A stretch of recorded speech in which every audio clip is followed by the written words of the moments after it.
ரொம்ப நாள் கழிச்சு நமக்கு ஆஸ்கார் புகழ் இயக்குனர் மோகன்ஜி அவர் வந்து கண்டென்ட் கொடுத்துருக்கார். எந்த விடயம் தொடர்பானா விஜய் த்ரிஷா தொடர்பா. ஐயோ விஜய் த்ரிஷாவா, அதெல்லாம் பேசக்கூடாது.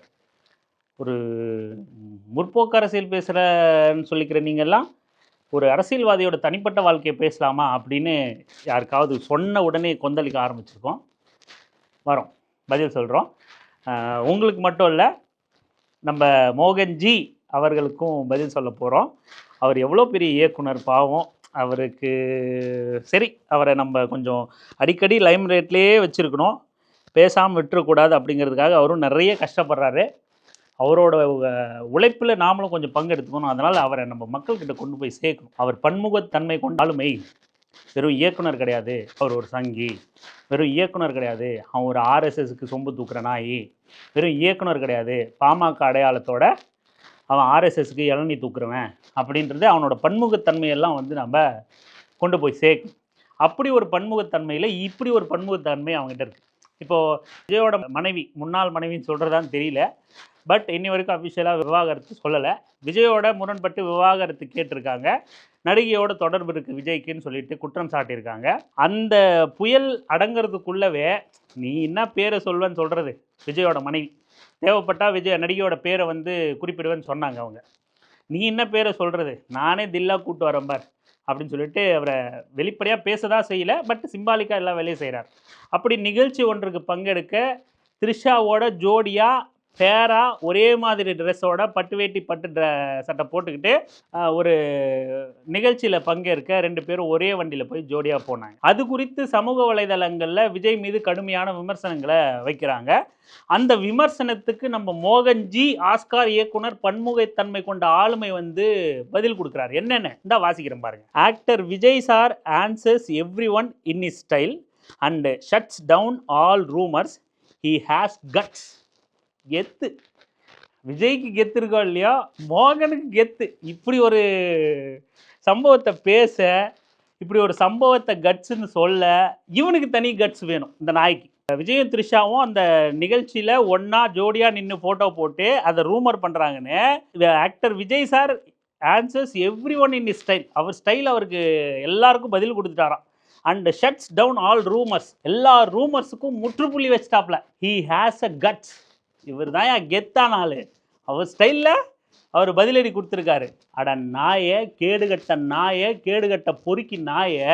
ஒரு வயது வந்த இளம் பெண்ணும் யுவதியும் இளைஞனும் காதல் கொள்றத நாடக காதல்னு அயோக்கியத்தனம் பண்ணிக்கிட்டு இருந்த, படையெடுத்து சோறு தின்னு வயிறை வளர்த்துக்கிட்டு இருந்த நாயை ஒருத்தன் தன் மனைவியை விட்டுட்டு இன்னொருத்தியோட ஜோடி போட்டுக்கிட்டு சுற்றிக்கிட்டு இருக்கிறத, அவனுக்கு கட்ஸ் இருக்கு, அவன் ஸ்டைலில் பதில் கொடுத்துட்டாங்கிறத நியாயப்படுத்தி பேசிக்கிட்டு இருக்கேடா தெரு பொறுக்கி எலும்பு பொறுக்கி நாய. அது தனிப்பட்ட விவகாரம்பா, அதை நம்ம பேசக்கூடாது அப்படின்னா, பாதிக்கப்பட்ட பெண்ணுக்கு இன்னும் விவாகரத்து கொடுக்கல விஜயோட மனைவிக்கு. இன்னை வரைக்கும் அவங்க விஜயோட மனைவியா தான் இருக்காங்க. வழக்கு நீதிமன்றத்தில் இருக்கு. அவங்க ஒரு பாதிக்கப்பட்ட பெண், விக்டிம். இப்படி அவங்க தரப்பு வந்து வெளியே வராம பேசாம ஒருவேளை இப்படி கற்பனை பண்ணிக்கங்க. இந்த சமயத்துல சங்கீதா அவர்கள் நாம கொச்சைப்படுத்துறதுக்காக சொல்லலை, அவங்கள தப்பா சொல்றதுக்காக சொல்லலை. ஒரு உதாரணத்துக்கு, சங்கீதாவோ இதுக்கு முன்னாடி ஜெயம் ரவி அவங்களோட மனைவி, ஜெயம் ரவி அடுத்து இன்னொரு திருமணம் பண்ணிட்டாரா, லிவிங்ல இருக்காரான்னு தெரியல, அவர் இன்னொரு பெண்ணோட இருக்கார்ல, ஜெயம் ரவியோட மனைவியோ இல்லை விஜயோட மனைவியோ இது போல விவாகரத்தை ட்விட்டரில் அனௌன்ஸ் பண்ணிட்டு இன்னொரு ஆணோட பொதுவெளியில் பொது நிகழ்ச்சிகளில் பங்கு பெற்றுக்கிட்டு இருந்தா, இந்த மாதிரியான நாய், எலும்பு தின்ற நாய்ங்கெல்லாம் என்ன பேசியிருக்கோம்? இல்லை பொதுவான உளவியல் என்னவா இருக்கும்? இப்பெல்லாம் இவங்க தொல்லை தாங்க முடியலப்பா, இப்படியெல்லாம் சுற்றுறாளுங்க, வீட்டுக்காரர் இருக்கும்போதே கண்ணு முன்னாடியே ஜோடி போட்டு சுற்றுறாளுங்க, பேச மாட்டீங்க. வயசான ஜெயம் ரவிக்கு இளம் வயது பெண் வந்து ரெண்டாவது திருமணம் பண்ணும்போது ரெண்டும் ஒத்த வயது உள்ள 18 வயது கடந்த பெண்ணும் ஆணும் காதலிக்கும் போது இவனுக்கு நாடக காதல் ஆயிடுது. ஜீன்ஸ் பேண்ட் டிஷர்ட் போட்டு வந்து ஏமாத்திடுறாங்க. ஆனால் ஜெயம் ரவியும் கெனிஷாவும் தன்னோட மனைவியை விவாகரத்து பண்ணிட்டு இன்னொரு பெண்ணை விவாகரத்து பண்ணிக்கும் போதோ, ஜெயம் ரவி வயதான நபர், கெனிஷா இளம் வயது பெண். இவங்களுக்குள்ள இருக்கிறது நாடக காதல் இல்லை இந்த பொறுக்கியை பொறுத்த வரைக்கும். விஜய் தன்னோட 27 ஆண்டு கால மன வாழ்க்கையில் இருந்த பெண்ணை முறையா விவாகரத்து பெறாம இன்னொருத்தியோட ஜோடி போட்டு சுத்திட்டு இருக்கிறது இவனுக்கு நாடக காதல் கிடையாது. ஆனால் படிக்கிற கல்லூரியில் படித்து முடிச்சுட்டு வேலை பார்க்குற இடத்துல ஒன்றா பழகி நட்பாக பழகி 2 பேருக்கும் கேரக்டர் ஒத்து போகுது, சேர்ந்து வாழலான்னு தெரிஞ்சா, அவங்க காதலிச்சா, அவங்க ஒரு நல்ல ட்ரெஸ் போட்டுட்டு இருந்தா, அது டிஷர்ட்டு ஜீன்ஸ் பேண்ட்டை போட்டு கரெக்டாக எங்கள் ஜாதிக்கார பொண்ணுங்களா தூக்கிட்டு போயிடுறாங்க, எங்கள் ஜாதிக்கார பொண்ணுங்களா காதலிச்சிடுறாங்கன்னு சொல்கிறாங்க. எத்தனை காதல்களை அதில் அரசியலை புகுத்தி நாடக காதல்னு இங்கே எத்தனை காதல் வீழ்த்தப்பட்டிருக்கு, காதலர்கள் கொல்லப்பட்டிருக்காங்க, காதலிச்ச பையன் கொல்லப்பட்டிருக்கான், எத்தனை சமூக கொடுமைகள். இதையெல்லாம் நியாயப்படுத்தி பேசிக்கிட்டு இருந்த இந்த எச்சப்பொறிக்கு விஜய்க்கு கட்ஸ் இருக்குன்னு பேசுகிறான். இப்போ தலித் வீட்டு பையன் வந்து மோகன்ஜி சொந்தக்கார வீட்டு பொண்ணு யாராவது காதலிச்சிட்டா அந்த தலித் பையனுக்கு கட்ஸ் இருக்குன்னு நாங்கள் பேசிட்டோமாடா பொறுக்கி பேசலாமா? எதை கட்ஸ்ன்னு பேசிக்கிட்டு இருக்க? அது அவங்க தனிப்பட்ட விவகாரமாகவே இருக்கட்டும், அவங்க விவாகரத்து வாங்கிட்டு வரட்டும், இன்னொரு ஜெயலலிதா எம்ஜிஆரை இவங்க வந்து வாழ்ந்துக்கிட்டு இருக்கட்டும், கல்யாணம் பண்ணிக்கிட்டோம், யாரும் தப்பு சொல்லலை, அதை அவங்க லீகலாக அறிவிக்கட்டும். ஒரு பொது வாழ்க்கையில் அடுத்து முதலமைச்சராகி நாட்டை புரட்டி போடுற புடலங்கான்னு பேசக்கூடிய ஒருத்தர் எல்லாத்தையும் மக்கள்கிட்ட வெளிப்படையாக அறிவிக்க வேண்டிய கடமை அவனுக்கு இருக்குது, விஜய்க்கு இருக்குது, ஜாதி வெறியனான விஜய்க்கு இருக்குது, ஜாதி பார்த்து போராடக்கூடிய விஜய்க்கு இருக்கு. அப்படி எதையும் அறிவிக்காம சிம்பாலிக்கா அவன் சொல்வானா, அதை நாங்களா பார்த்து புரிஞ்சுக்கணுமா? அதுக்கு பேர் கட்ஸா? அப்படி கட்ஸ்ன்னு இவன் ஒருத்தர் சொல்லிட்டு இருந்தா இவன் ஒரு எவ்வளோ பெரிய எச்சப்பொறிக்கு பொம்பளை பொறிக்கா இருப்பான். நீ யோக்கியனடா நாய? இப்படி பேசிட்டு வந்து நீ நாடக காதல் திரௌபதி 5 வீட்டுக்காரன் 10 வீட்டுக்காரன் படம் எடுப்ப, அதை உட்காந்து பார்த்துக்கிட்டு உனக்கு காசு வசூல் பண்ணி கொடுத்துட்டு இருக்கோமா? நாங்கள் ஜாதி வச்சு வியாபாரம் பண்ணிக்கிட்டு இருப்ப. இதுக்கு அடுத்து அதுக்கு அந்த பதிவை விமர்சனம் பண்ணி திரும்ப பதில் போடும்போது அதுக்கு ஒரு பதில் கொடுக்குறான் பாருங்க. அது எவ்வளோ புத்திசாலித்தனமா இருக்கு பாருங்க. அதுக்கு ஒருத்தர் பதில் கள்ளக்காதலுக்கு கட்ஸாடா அப்படின்னு சொல்லிட்டு ஒருத்தர் ரிப்ளை பண்றார். அதுக்கு இவன் பதில் என்ன கொடுக்குறான்? சாதி மதம் பெண் இதை தவிர பொது வாழ்க்கைக்கு வர்றவங்களை அட்டாக் பண்ற வேற வழியை கண்டுபிடிங்கடா. உங்களுக்கு தேவைன்னா உங்களை கேவலமாக பேசினவங்க கூட எம்பி ஆக்குவீங்க, தேவையில்லைன்னா தேர்தல் நேரம் பார்த்து குடும்பத்தை நடுத்தெருவில் இழுத்து விடுவீங்க. இதெல்லாம் இந்த மக்களுக்கு புரிய இன்னும் பல காலம் ஆகும். அப்படியாடா? உனக்கு புரிஞ்சிருச்சா? நீ இன்னும் புடுங்கின இத்தனை படத்தில் நீ இன்னும் புடுங்கின. அண்ணன் திருமாவளவனை நாடக காதல் பண்ண வைக்கிறார் அவர் தான் இவங்களெல்லாம் தூண்டி விடுறாரு, ஜீன்ஸ் பேண்ட் இப்போ வாங்கி போட்டு கொடுத்து அனுப்புறாருன்னு சிம்பாலிக்கா படம் எடுத்த எச்சப்பொறிக்கு நாய் தானடா நீ? அப்படி படம் எடுத்தவனை எல்லாம் மேடை ஏறி ஆதரிச்ச நாய் தானடா நீ?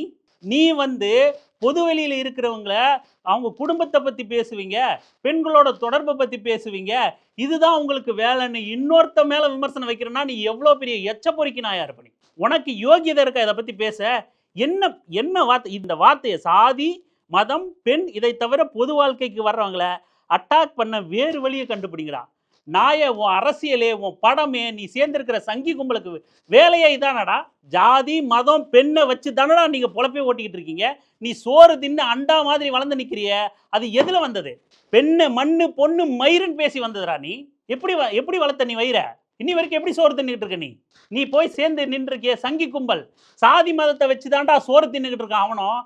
அவன் கூட சேர்ந்து தாண்டா வயிறு வளர்த்துக்கிட்டு இருக்க. நீயும் நாய, நீ வந்து அட்வைஸ் மயிர் பண்றிய? நீ அட்வைஸ் மயிரா பண்ற? நீ கட்ஸ்ன்னு பேசுறியா? நீ இந்த நாயை கலாச்சு ஜோக்கா பேசலான்னு தான் தோணுது. ஆனால் இவன் பேசுறதெல்லாம் நமக்கு ஆத்திரத்தை கிளப்பி விட்டுருது. கண்ட நாயெல்லாம் அட்வைஸ் பண்ணுதே அப்படின்னு சொல்கிற நிலைமைக்கு இவன் பண்ணிக்கிட்டு இருக்கும்போது நம்மளால் அதை காமெடியாக கடந்து போக முடிய மாட்டேங்குது. ஆக புரிஞ்சுக்குங்க இந்த நாயங்கள்லாம் என்ன மாதிரி. அதே போல் சமூக உளவியலையும் நம்ம புரிஞ்சுக்கணும். விஜய் திரிஷா அப்படின்னா அது அவங்க தனிப்பட்ட வாழ்க்கை கன்றாவி என்ன கர்மம் வேணா இருந்துட்டு போகுது, அதை பற்றி நம்ம கவலை கிடையாது. ஆனால் பொது உளவியல் என்னங்க? ஆண் எந்த பெண் வேணா இருக்கலாம், அது ஒரு பெண்ணே வந்து பொது வழியில் பேசுது. விஜயோட ரசிக எத்தனை பேர் வேணா, பணம் இருக்கு எத்தனை பேர் வேணா நாங்கள் வச்சுப்போம் அப்படிங்குது. ஒரு ஆண் இன்னி வரைக்கும் மறைமுகமாவோ நேரடியாவோ டாமினேஷனாக இருக்கான். ஒரு ஆணால் தன்னோட கடந்த கால வாழ்க்கையை ஒரு செகண்டில் உதறி தள்ளிட்டு உடனடியாக இன்னொரு வாழ்க்கையில் இன்னொரு தன்னை விட பல மடங்கு வயது வித்தியாசம் உள்ள இன்னொரு இளம் பெண்ணோட உடனடியாக தன்னோட வாழ்க்கையை இணைச்சிக்க முடியும். இன்னொருத்த அந்த டப்ளுவோ ஏதோ ஒருத்தர் சுற்றிட்டு இருந்தான், அவனும் அந்த மாதிரி தான். ஒரு இளம் பெண்ணோட, அவனுக்கு வயசு நூற்றாண்டுகள் எல்லாம் கடந்துருச்சு, அவன் ஒரு சின்ன பொண்ணோட சேர்ந்து சுற்றிட்டு இருந்தான். கேட்டால் தன் மனைவி தனக்கு சோறு போடலை, தேவையான சோறு போடலை, இவங்க தான் அந்த சோறை நிறைய போடுறாங்க அப்படின்னு அவன் ஒருத்தர் சொல்லிட்டு தெரிந்தான்.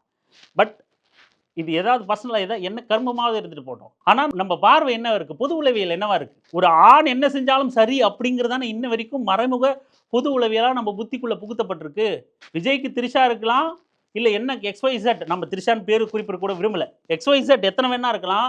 அதை ரொம்ப இயல்பாக ஏற்றுக்கக்கூடிய மனநிலை நமக்கு இருக்குது. இதையே ஒரு பெண் செஞ்சால், பெண் வந்து தன்னோட கடந்த கால மன வாழ்க்கையை இருக்கிறவனை உதறி விட்டுட்டு அவன் கண் எதிரிலேயே பொதுவெளியில் ஊடகங்களில் தெரிகிற மாதிரி சோடி போட்டுக்கிட்டு இன்னொரு ஆணோட சுற்றினா நாம் உடனடியாக அவன் நடத்தை குறித்து கேள்வி எழுப்ப ஆரம்பிச்சிடும். அவளோட பிறவி, நடத்தை, அது இது குணம், நடவடிக்கைன்னு எல்லாத்தையும் கேள்வி எழுப்போம். இதை நம்ம சும்மா போகிற போக்கில் சோஷியல் மீடியாவில் எத்தனை பெண்கள் இதை அனுபவிச்சிருக்காங்க. இன்ஸ்டாகிராம் ரீல்ஸ் எல்லாம் போடுற கிரியேட்டர்ஸ் இருக்காங்கல்ல, அதில் கூட ஒரு பெண் வந்து தன் கணவனோட சேர்ந்து ரீல்ஸ் எல்லாம் பண்ணிக்கிட்டு இருந்து அந்த பையன் எதேர்ச்சியாக இறந்து போயிடும். அந்த பெண் இன்னொரு திருமணம் செஞ்சுக்கிறாங்க. அந்த பெண்ணுக்கு அவ்வளோ விமர்சனம். நான் அந்த பெண்ணை பாராட்டுறேன். துணிச்சலான முடிவு.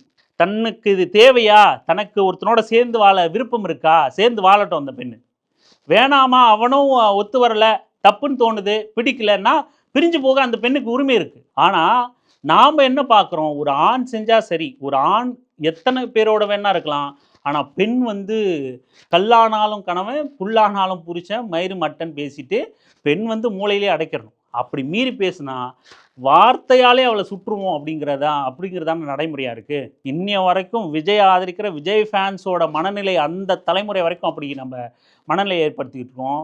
ஒரு பொம்பளை பொறிக்கு வரைக்கும் விஜயை நியாயப்படுத்தி பேசுகிறான். ஆனால் காதலை எடுத்து பேசுகிற அளவுக்கு இங்கே உளவியல் எப்படி சமமற்று இருக்குது அப்படின்னு நம்மளை எப்படியெல்லாம் இவனுங்க பயன்படுத்திக்கிறாங்க அப்படிங்கிறத நம்ம உணரணும். இந்த மாதிரி எச்ச பொறுக்கிய ஜாதி பேர் சொல்லி வந்தான்னா செருப்பு கழட்டி அடிச்சுட்டு நீ எவ்வளோ பெரிய பேமானின்னு எங்களுக்கு தெரியும்டா அப்படின்னு அவனை விரட்டி விடணும். நீங்கள் அவனெல்லாம் ஜாதி பேரை சொல்லிட்டு டிக்கெட் விற்று வயிறு வளர்த்துக்கிட்டு இருக்கான். அவன் எச்சரிக்கையாக இருக்கணும். நாம் முற்போக்கான வளர்ந்த சமூகமாக மாறணும். அதை நோக்கி நம்ம நகரணும். இந்த மாதிரியான சில்லற பசங்க பின்னாடி போனோம்னா நமக்கு இந்த மாதிரியான குறுகிய சிந்தனை தான் வரும் அப்படிங்கிறதான் நம்ம இதில் சொல்ல வரோம். நன்றி.